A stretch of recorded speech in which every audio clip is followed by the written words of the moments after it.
Hi there, my name is Marina Newington and I help entrepreneurial women do more in less time. And today I'm talking about 5 easy steps that you can take to make your workplace super productive. So we are all working from home. Okay, maybe not all of us, but a lot of us. Now, I choose to work from home because I am a work from home entrepreneur. And that is how I've built my work model, because that way I can look after my children, look after my home, have the time and financial freedom that I've always wanted. And a lot of women become entrepreneurs for the same reason. Now, unfortunately, because of the pandemic, a lot of people who normally wouldn't be working from home are also working from home. And it's not just us working from home, because our kids are online schooling, our partners are working from home, and it becomes very difficult in order to carve out your own space in order to be able to be productive. So what I wanted to talk to you today about was 5 key things that you need to do in order to make your space as productive as possible, so you can get work done in the time that you have and you don't get distracted by unnecessary things and you don't waste your time on unnecessary things, so you can get to the business of doing what you need to do. All right, so let's dive in, shall we? The number one thing is that you have to carve out an area to work. Okay, so working from your bed is not an option. Working from your chair is not an option. If you have a dedicated room in the house that you can take, that is amazing. So, I mean, I'm fortunate enough to have my own office in my house. But like I said, I work from home and this is where I do all my work all the time. So if you can take a room in the house, that is of course the best scenario. But if you can't and you are working from the kitchen counter or something else, then what you need to do is to make sure that you have a space, an area in the house that is just for work. And it's not a place where you lounge regularly, because in your head you will associate it with lounging rather than working. So you have to have an area that this is where I do my work. Okay, this is the counter where I do my work. This is the table where I do my work. This is the chair that I sit in when I do work time. And you don't sit in the TV lounging chair when you do your work, if that makes sense. Now, 2 pieces of equipment that I highly recommend that you have. One is invest in a really good desk chair. I have this baby right here. I don't know if you can see it. I actually researched for quite a long time because a lot of us spend a lot of time in that chair. So you need to make sure it's adjustable so you can get the right height. It supports your back. These are really important things, because otherwise you're going to really be in a world of pain in your body. Okay, number 2, if this is possible, a door that closes. You see that beauty right there? You can close that door, and when I have that door closed, everybody knows that you can't come in because I am working on something. I'm on a call or something else, or I'm recording like I am now. That door closed means I have personal space to work on. Okay, so that's number 1, carve out a space. Okay, step number 2 is about establishing zones of functionality. Now, this is really key. Rather than having everything in a big jumble, what are the different things that you do, right? So some of the things include storage and stationery. Some of the things, like me, I have an area where I do my recording with my setup because I do recording. Then there's computer work, where do you do all your typing, your desktop or your laptop work, where you push out a lot of content. Maybe there's research is something that you do, or maybe reading is something that you do.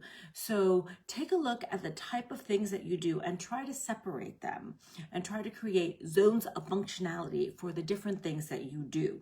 So for example, like I said with the recording, I have a recording area with my backdrop, and this is where I do my recording.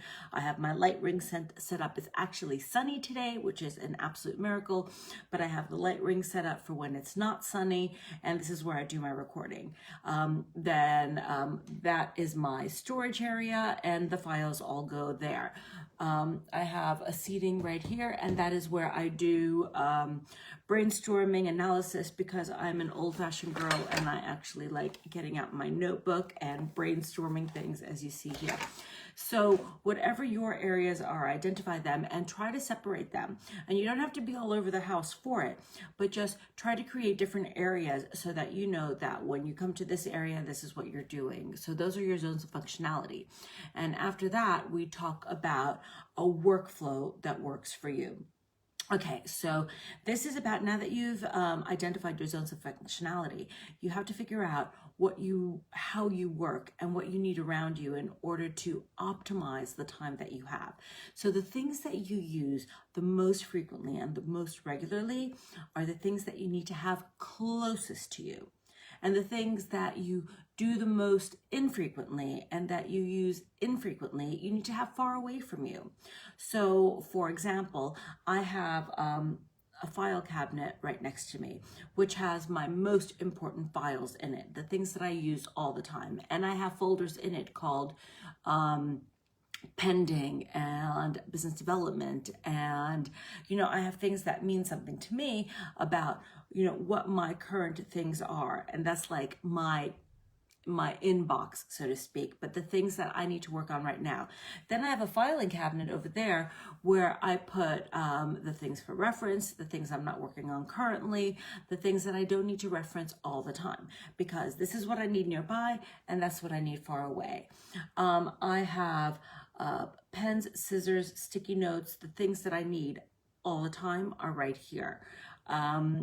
The things that I need infrequently, I have stationery in a totally different room, so it doesn't take up space here because I have limited space. So I keep stationery, supplies, office supplies, those kind of things in a totally different room. So go over all the things that you use. I have a space on my desk where I'm always able to put my beloved tea with a nice little tray, because I can't live without having tea while I work. Make sure that you have what you need next to you and the things that you need not as often further away so they don't clutter up your area. And speaking of clutter, this is where we talk about eliminating clutter. Okay, clutter is a huge deterrent to productivity. Okay, you waste so much time when you have a cluttered space. First of all, you're constantly looking for things because you don't know where anything is because it's not organized, right? The bane of my existence. Number two, you get stressed looking at all the clutter. All right, it causes stress because you feel pressured by the reminders of all these different things that are going on and ongoing, and it becomes harder to focus on what you are actually working on. Okay, so you need to clear the clutter. All right, so there are a few things you can do. First of all, you can look at problem areas. Do you have sticky notes everywhere? Do you have lots of papers lying around? Do you have food wrappers and all sorts of rubbish, things that just need to be thrown away? Do you have lots of files lying around? All right, look at all of those things, and then it's time to clear the clutter. So number one, throw it all away. Okay, all the things that you don't need, throw them away. All right, clutter is your brain's way of tricking you to thinking that this is something that you actually need, you might need it, therefore you need to keep it. But just because you might need something doesn't mean that you actually need it. So you need to be honest with yourself, my friend. You need to be honest with yourself that report from that seminar that you went to before lockdown, does it have relevant information? Is it something that you need? Is it something you can digitize? Now, digitizing things is a great way to clear the clutter. Okay, so sticky notes, why am I blanking on the word? Business cards. Oh, because I haven't had a business card in so long. Business cards, all sorts of phone numbers. All these things can be digitized and put into your folder. Let's see, stuff to do goes into you can have your current file, and then the other things that need to be filed away, file them away. All right, unfinished projects, you can put an area of unfinished projects and address them when you need to address them, but you need to clear that clutter away so that you can work in a clear space. And then the last thing is you need to personalize your space. All right, make it your own and make it have your personality, but just not too much, okay? Not too busy and not overwhelming. But this is where you have your opportunity to make it your own and put in things that make you smile. So I'm looking right now, I have some photos of my kids, which make me super, super happy. I have these lamps I have to turn on that are these kind of chandelier things, and they look super pretty and they make me happy. I have that vase, which my husband hates, and I absolutely adore, that I bought in Italy, and I think it's gorgeous and it makes me so happy. So, you know, you could bring things into your space that make you happy, that are your own, that are a color that you like. I have lots of purple. Like I said, my folder is purple, my organizer, some of my sticky notes. You know, add some flavor that is your own so that you can personalize your space and you can make it your own. So if you follow these 5 tips, then you, my friend, are going to be able to turbo boost your productivity. You are going to be so much more productive. You are going to be so much less stressed, and you're going to have so much more time to work on the things that matter to you. Okay, I can't wait to see how this all goes for you. And if you find that you are now able to really focus, I have an amazing free guide for you for what you need to focus on. It shows you the critical things that you need to be working on right now in order to get more done in less time. It's called 6 Easy Steps for Entrepreneurial Women to Do More in Less Time. And all you need to do is click the link below and you can download that and you can start getting super productive with all the things that you just learned. All right, I'd love to hear your comments below. Let me know what it is that you do in order to make your workspace more effective for you, and I will talk to you next time. Bye.